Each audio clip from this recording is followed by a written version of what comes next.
All right, we're all yours. All right. Well, let's begin this time together with some meditation. I invite you to find a comfortable position. Begin simply by focusing your attention on your breathing. Let yourself relax into this moment. As you know, when we breathe and we are conscious of our breathing, we are conscious of our oneness, the atmosphere, and with all life. We open our hearts and minds to experience and know that divine unity, the planet, with all living creatures, and with the universe. There is no separation. So we relax into this consciousness of oneness. We open our hearts and minds to the infinite.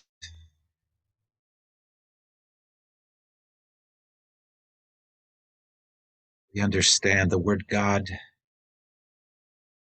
as a word for an ultimate reality of the universe. Infinite mind, infinite consciousness, infinite spirit, pervading all, encompassing all, without limit. Jesus said, all things are possible with God. So we open our hearts and minds to infinite possibilities. I invite you to allow into your awareness some possibility you seek to manifest in your experience, whatever it may be. Know, because you are one with the infinite, all things are possible.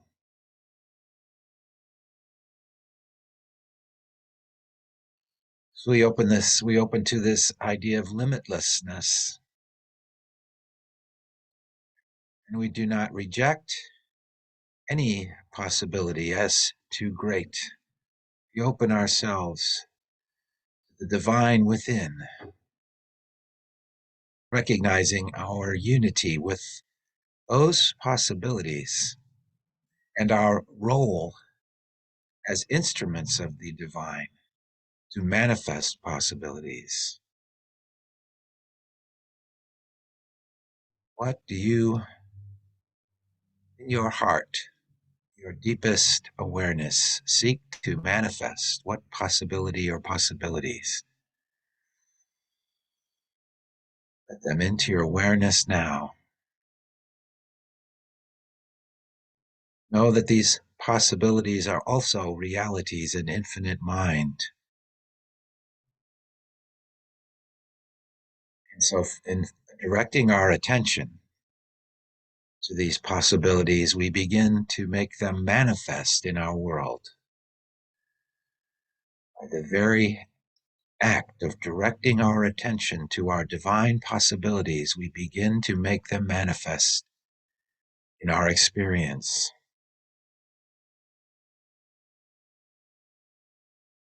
As you become aware of these divine possibilities you seek to manifest, think of an affirmation or a visualization of this manifestation. An affirmation claiming your good. Affirmations such as, I claim my health now. I am divinely guided. I am abundantly prospered. I am successful in my endeavors. I am growing in spiritual consciousness. I am manifesting my Christ nature.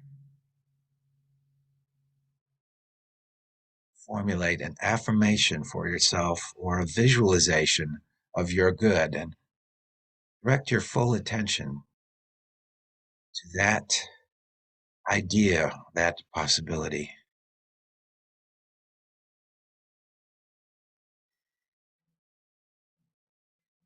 a symbol of that possibility.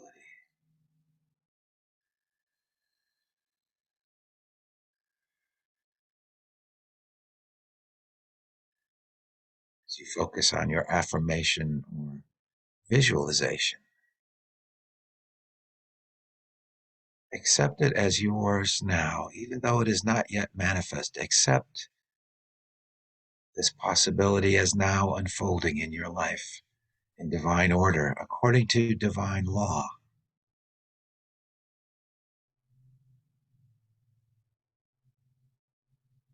Well, the law is that wherever we direct our attention, that comes into our experience. That is our experience.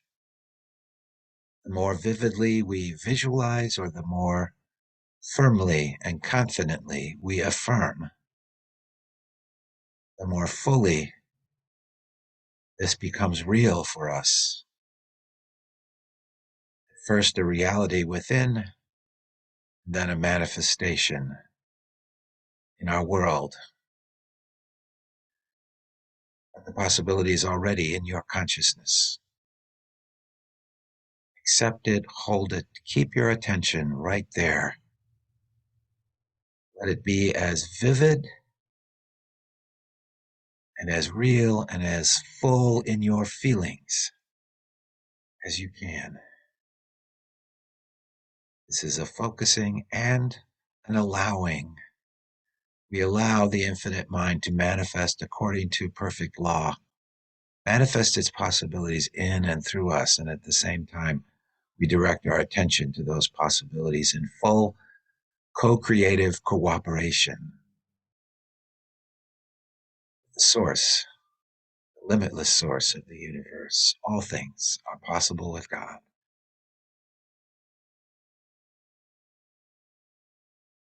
So now we spend some time in silence, holding to this vision or this affirmation as deeply as we can feel it, as vividly as we can imagine it. Stillness and silence, we focus on our divine possibilities.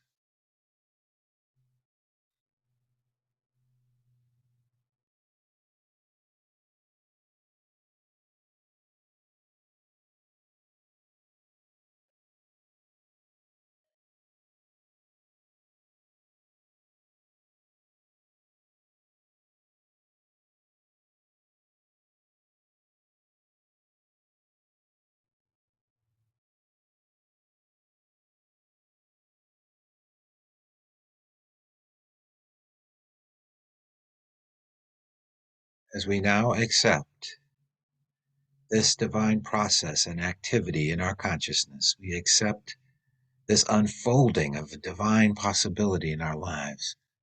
Our hearts are filled with gratitude.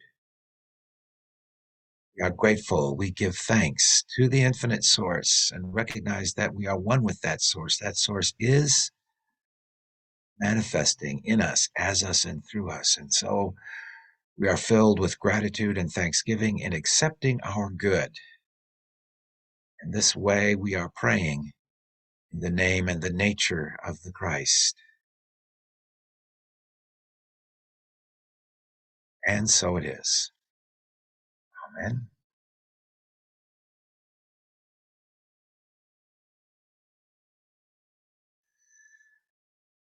So, continuing this series, as Reverend Maya mentioned, it's a series of a sort of philosophical outlook on metaphysical truth. And today the topic is love as the origin of phenomena. Begin with a simple metaphysical truth that God is infinite mind. This infinite mind contains infinite true ideas and all the information in the universe, including the contents of our consciousness. The thing about infinity is that it has no boundaries, no end, and no beginning.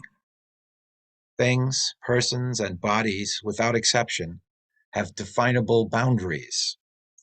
That implies that God is not a thing or a person or a body.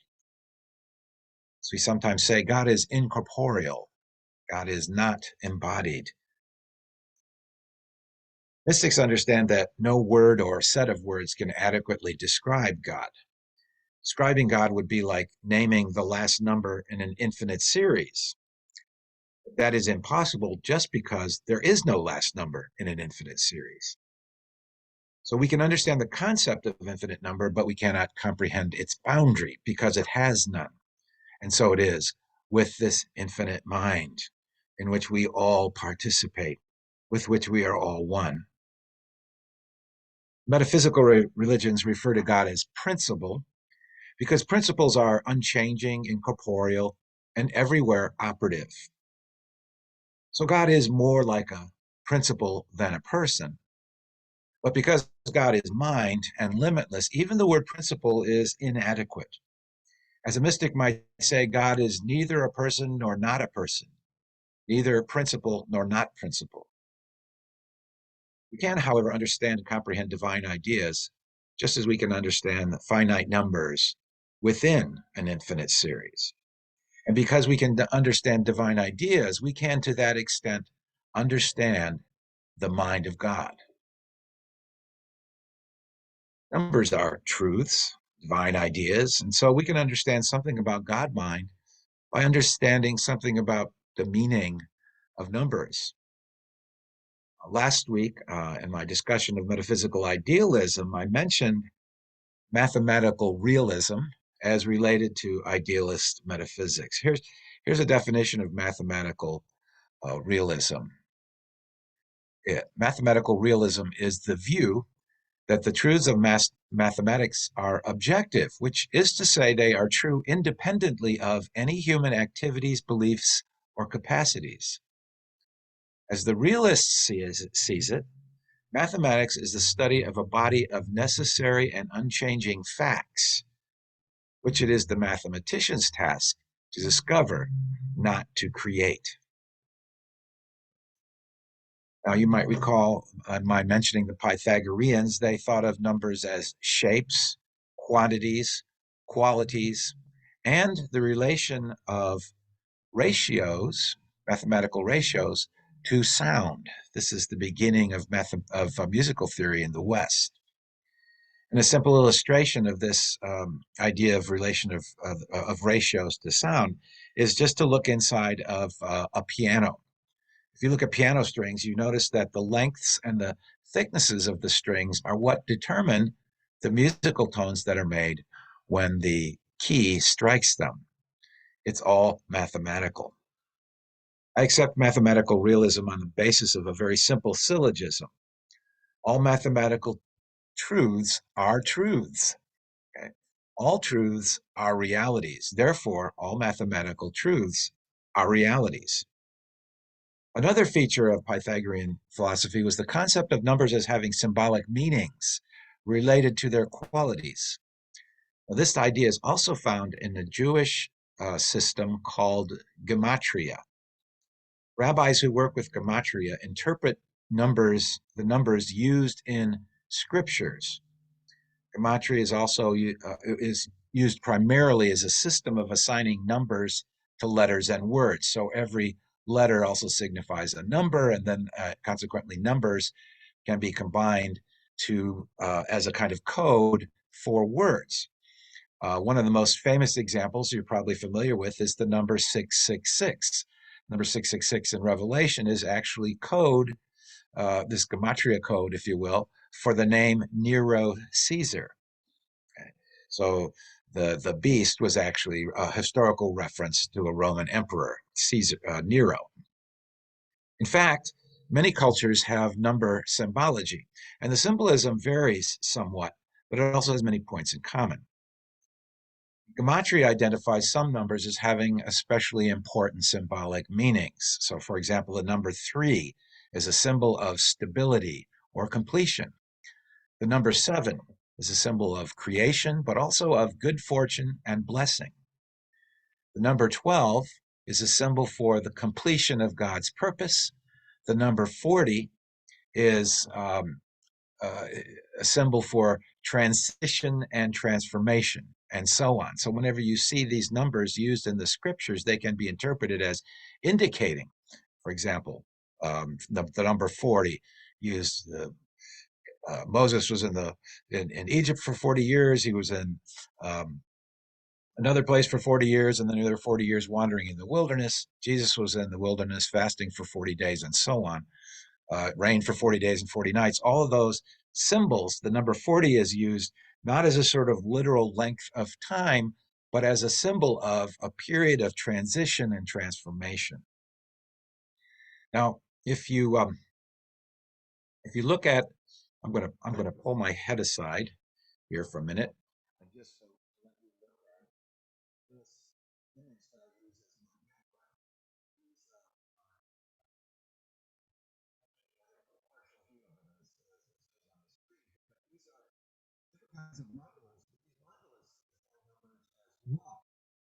And a couple of the mandalas, at the right and the left, are representations of the number six. And the number six symbolizes creation or order in the natural world, order in our lives. And so these are symbols of order that we focus on, representing the number six. And then the other two mandalas are 820. And eight is a symbol of spiritual mastery. So you have the path in Buddhism, you have the 8 years of yoga in Hinduism, and so on. Judaism, it symbolizes really abundance or super.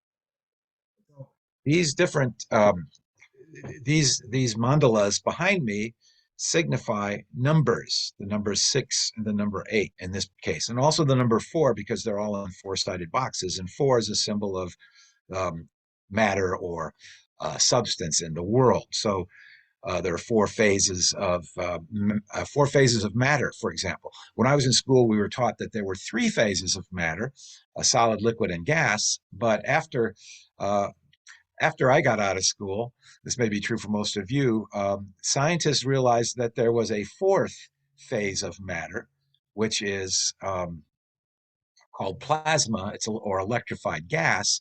It's the phase of matter that's found in stars and our sun, but also the phase of matter that's found in your neon light bulbs. If you have any neon light bulbs, it's electrified gas or plasma. It's a 4th phase.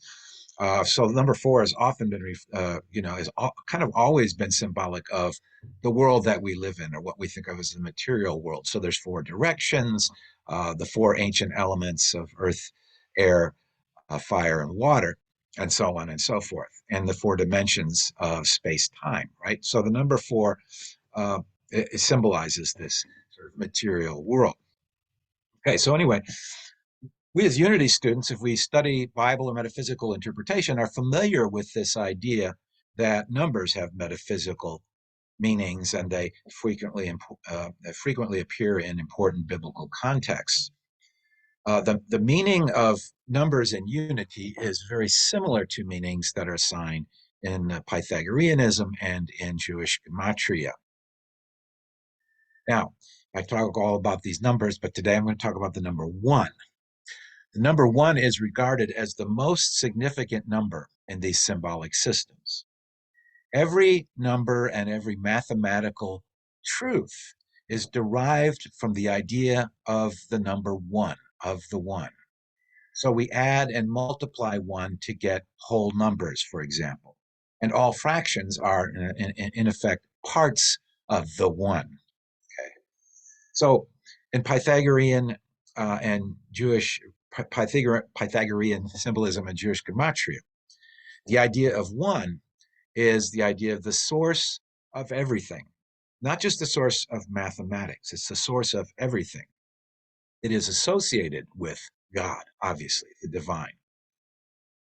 Metaphysical reasoning suggests that all reality is within and emanates from this eternal and infinite 1, and that infinite 1 is in all phenomena. From the nature of the eternal and infinite 1, it can also be deduced that love is the origin of all phenomena. Many mystics have seen love as the way to union with God, and love as the experience of that union. So through love, we reach that union, and in that union, we experience the fullness, the ultimate nature of divine love. The goal of the Neoplatonic mystics was for the soul, excuse me, the soul to ascend in thought through the realms of nature and divine ideas, which again can be symbolized by numbers, to perceive or merge with the indescribable divine one. The one is also the absolute good in this system, the absolute good from which all things emanate. So the one also symbolizes the ultimate or absolute good. So these Neoplatonic mystics practiced contemplation of virtues to rise up to the consciousness of the one good. The virtues, again, we would refer to them as divine ideas, ideas of good. In systems derived from Platonism, and in their ethics, the cardinal virtues were considered to be courage, self-control, justice, and wisdom. Those were the most important virtues, not all of them. So these philosophical mystics would contemplate these ideas and try to understand them and rise up in consciousness to a full understanding and union with these divine ideas of courage, self-control, justice, and wisdom. Mentioned earlier in my mandalas, the number 8 is also a symbol for self-control.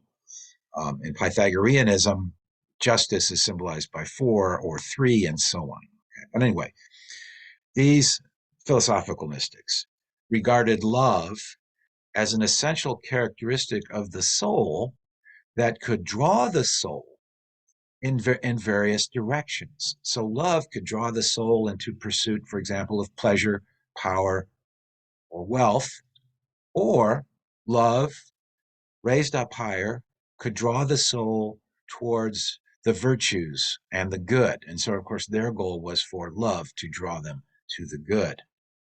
In this sense, love is, in this system, is really more than a virtue. It's a creative force that is part of the soul that we can direct. And in the soul, it can lift the soul towards the mystical union. And in their system, of course, that's directed by love, is to be directed by reason. And so they regarded reason as a characteristic of the soul, again, that directs the soul's love toward the good. Okay, so that was how they contemplated and how they saw the role of love. And of course, in Christian and Jewish thought, love is often thought of um, uh, as the primary virtue. So I didn't think about it quite the same way. So in Christianity and Judaism, the idea of love is more of a goal than an element of the soul that draws us to the goal. So a little bit of difference there in their conceptions. In Judaism, though, going back to that, one of the most important passages in Torah, which you're all familiar with, was, "Hear, O Israel, the Lord our God, the Lord is one." It goes on to say, "You shall love the Lord your God with all your heart, your soul, and your might." "Hear, O Israel, the Lord our God, the Lord is one." Well, that's the way we usually read the translation in English. And of course, the word Lord is in capital letters, which means it's a substitution for the sacred name, which they weren't allowed to write out. In Hebrew texts, it's often simply represented as 4 dots. Okay, so it's the sacred name, I am.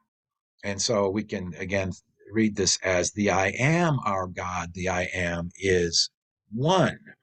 Okay, this is a crucial idea.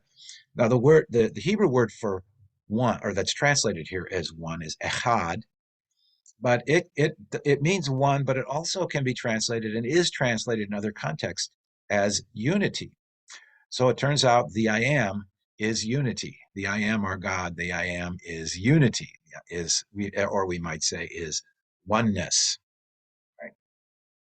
So the this idea of everything emanating from the one that we find in Pythagoreanism and also in Judaism and Christianity, of everything emanating from the one, was proven in physics by the Big Bang Theory, right?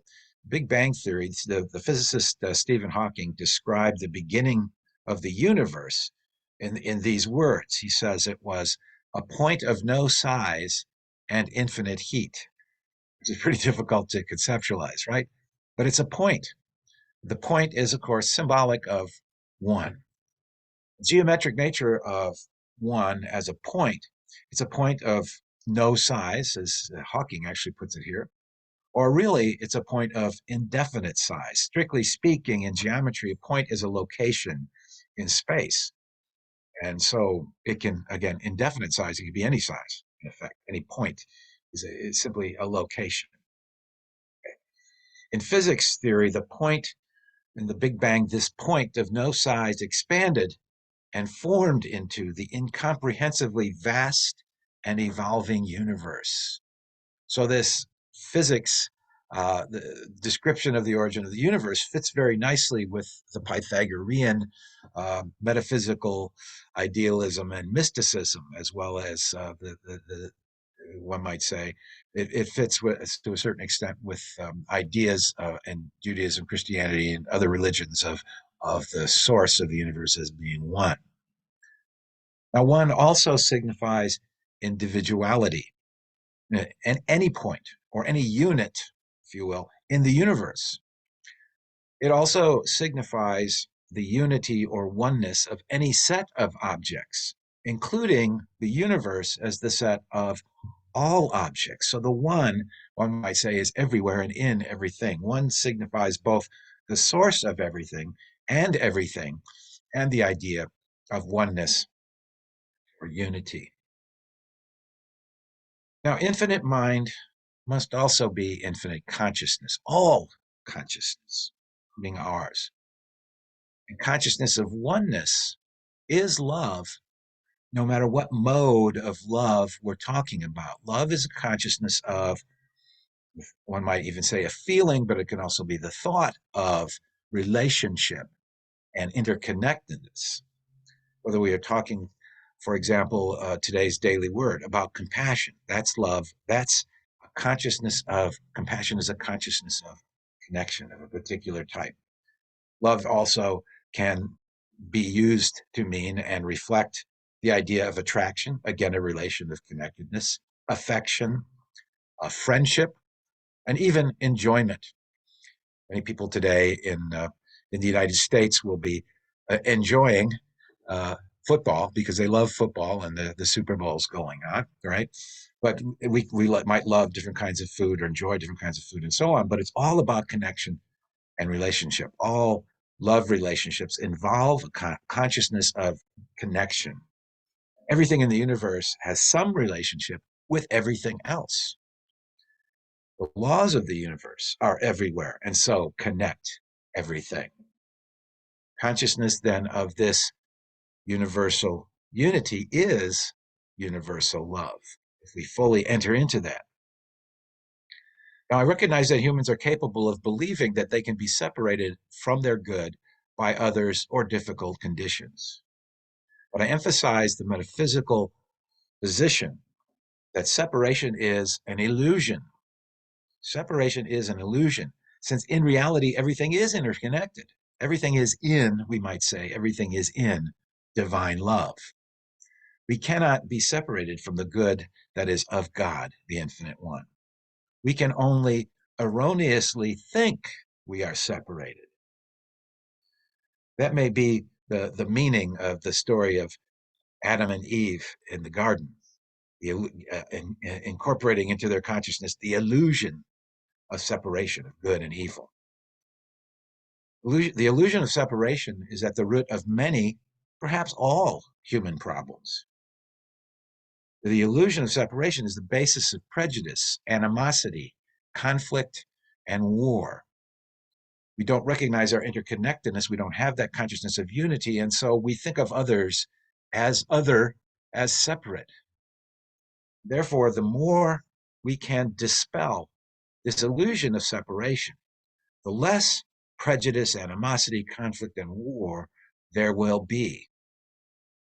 The illusion of separation is sometimes magnified by religious groups when they stoke prejudice and condemnation of individuals and groups. So, condemnation in the name of religion actually exacerbates human conflict. That is why it's so important for spiritual organizations to focus on love and on mysticism and metaphysics. Unfortunately, spiritual groups that focus on mysticism are still a small minority in the world. Unity and other New Thought groups are among that minority. There are mystic teachings and mystics in Christianity, Judaism, Islam, Buddhism, Taoism, and Hinduism. But even in the context of those religions, with the possible exception of Hinduism, true mystics and true mysticism are minorities within those traditions, sometimes persecuted minorities. Many so-called New Age teachings have elements of mysticism, as do indigenous religions that we honor every week at Unity in Montreal. They all have these strands of mysticism, but these strands are, again, still a small part of the larger picture of human belief. The good news is that there are more people with mystic perspectives in the world right now than in any time in history. Even though the mystics within the various traditions are a minority, their presence within those traditions has grown and provides hope for eventually dispelling this illusion of separation in human consciousness that causes us so many problems. For the awakening from this illusion of separation, it is important for mystics in the different religions and traditions to recognize their kinship and to identify more strongly with the mystic paradigm than with an affiliation with a particular religion and its set of doctrines. This is important for us to focus on this idea of oneness, this idea that all religions teach of love. And so it's all the more important that unity and the other uh, mysticism-based spiritualities remain dedicated to continuing and expanding their ministries, to not be discouraged by the seeming slowness of people to awaken from this illusion of separation. We dissolve the illusion by entering into consciousness of unity and love. Because oneness is both an idea in infinite mind and a fundamental attribute of that mind, we must conclude that the consciousness of oneness is actually the origin of all phenomena. Consciousness of oneness is love. God is love, the origin of all phenomena. Now, traditional Christianity and other religions teach that God loves us. However, this way of speaking, this way of thinking about it, in effect, promotes an idea that God is a separate person who loves us.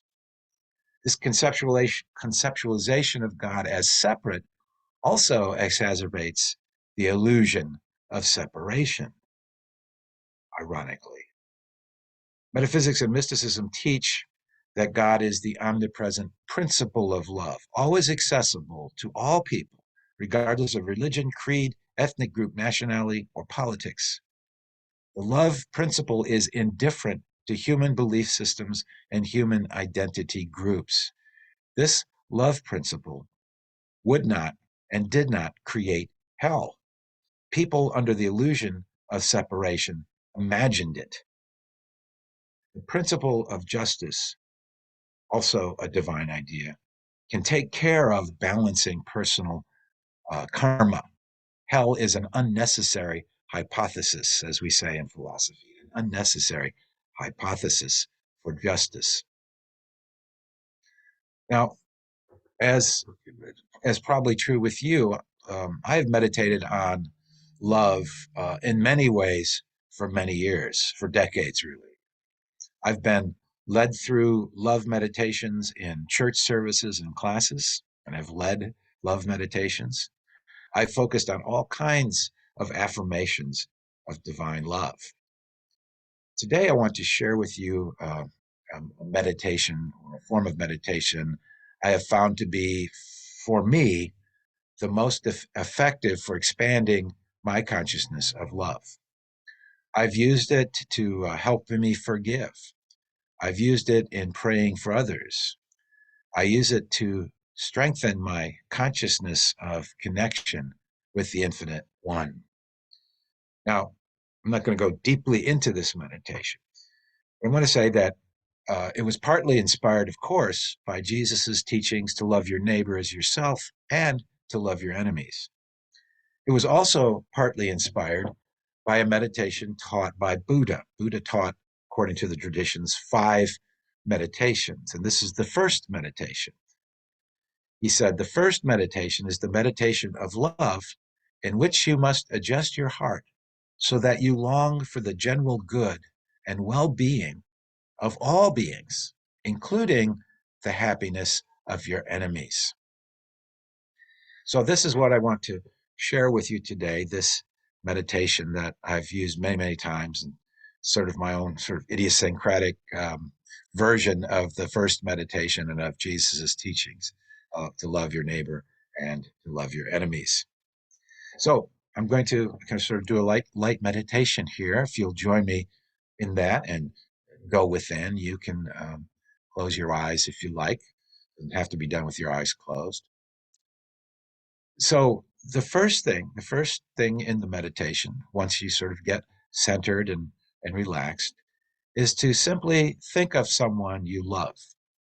Think of someone, when you think of loving someone, that person might be a partner, a spouse, a child, a parent, grandparent, a friend, someone that you connect with, you feel connected to, and that you have great affection for and goodwill towards. Just think of one person. And as you're thinking of that person, get in touch with your feeling of love for them, not just the person in their form, but your feeling of connection with them. And as you're thinking of this person and connecting with or feeling that feeling of love, I invite you to drop your attention down behind your heart. And there, imagine love as a sphere of energy and light. So you see this person behind your heart in the sphere of energy and light that symbolizes the feeling of love that you have in your heart for them. And as you get this focus, bring other people into this circle, into this sphere of light and energy and love. You may actually have thought of several people when I said think of someone you love. So let them in, see them also in this sphere of energy and love, and think of that sphere of energy, love, light, sort of expanding from your center out to encompass and connect with these loved ones. And then continue to bring more and more people into your thought. Anyone who happens to, as we say, pop into your mind. Anyone that you, when you think of people you love, that comes into your mind, just go ahead and bring them in. Doesn't matter what order or how long you've been related to them, or even if they're still with us. You can bring into this sphere of energy and love those still living souls of ones you've loved who've passed on. Just let everyone in. This is the idea. Let the sphere expand outward to encompass as many people as you can think of that you've had that love connection with. And the idea here is to really feel that energy, to let it fill you up and radiate from you as you bring the thought of more and more people in that you love. And then take it to the next level, where you think of people that you are associated with, but maybe haven't felt that connection with, particularly, maybe neighbors, co-workers, people you've encountered along the way. Let them into that energy of love and light. Maybe you've felt indifferently or not given much thought to them, but let them in. Let them into that energy of light and love. Continue to feel it as it radiates from you and recognize this is allowing uh, the children of God, if you will, into your heart energy of love that radiates from the divine within you. Let it expand outward to encompass, again, anyone you can think of.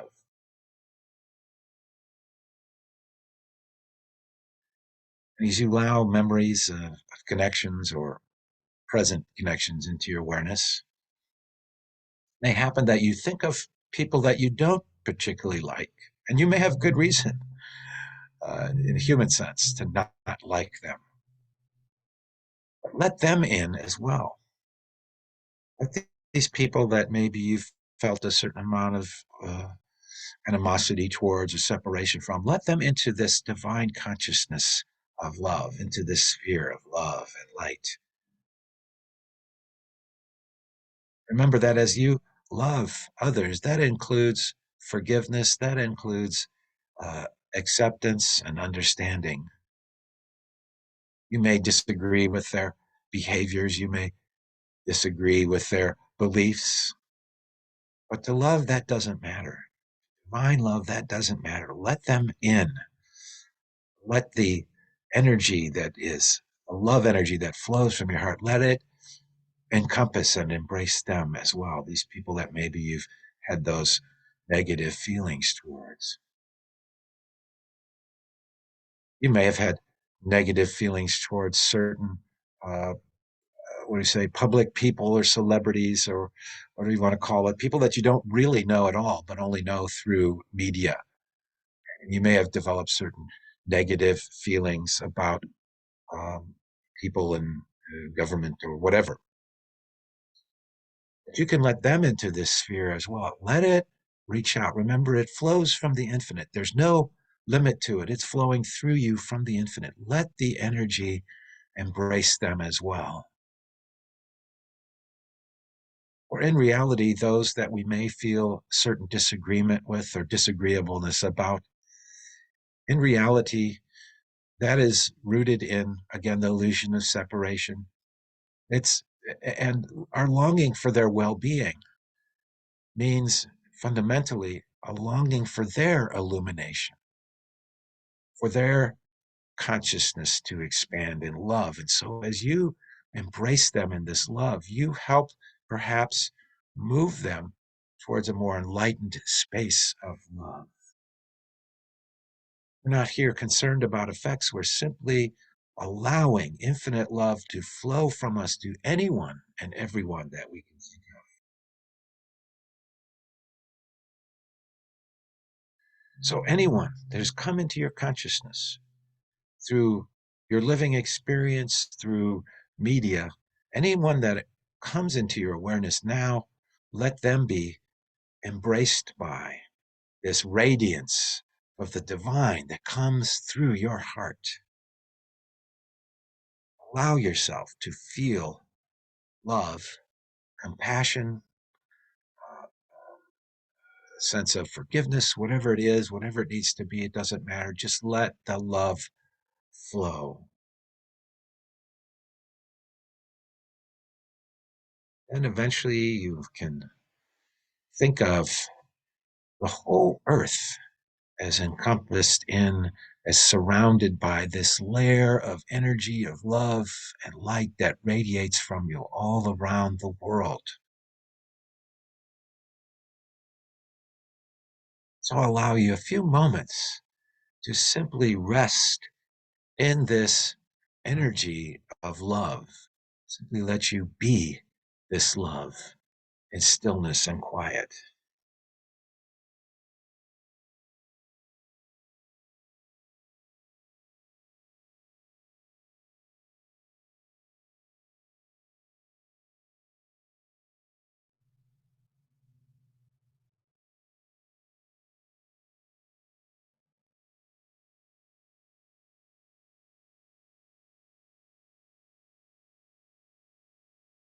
Now, as we bring our attention back to where we are physically, here now in this place, maybe back to an awareness of body that may have left us for a time, we now bring our attention back in, but we let that love continue to radiate through us. We are aware of our oneness. The illusion of separation is dissolving as we enter into, again, this consciousness of divine love, this consciousness of our connection, not only with people and things, but with the infinite itself. And so it is. Divinity in me salutes the divinity in you. Namaste. Thank you.